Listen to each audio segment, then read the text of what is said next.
So today we just finished the Powershades install in the family room of our demo center. You can see that we did one ginormous one.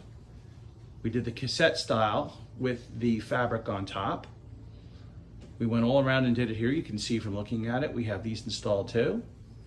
We've got our Sonos surround system in. We have the cassette over there. We've got our in-ceiling speakers for Sonos as well.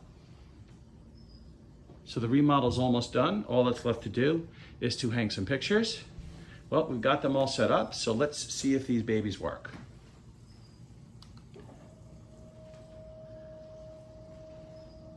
Just we can hear it's very quiet as it's closing.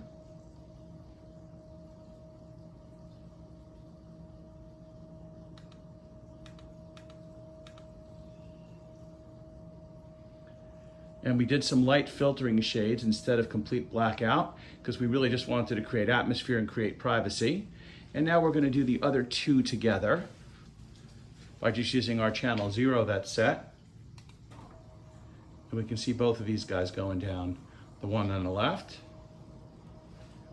We have the one on the right going down.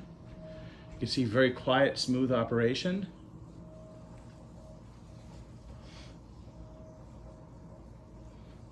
And the Powershades are closing. And you can see how much darker it is in the room. Now, with the press of one button on the Powershade remote, hopefully you can see it, we are on channel 0, which is a channel used for all. I'm going to press it now. Now all the shades should go up together in sync, if I did this programming correctly.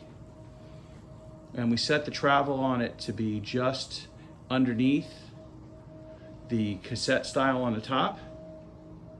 That way we have the maximum amount of light in the room.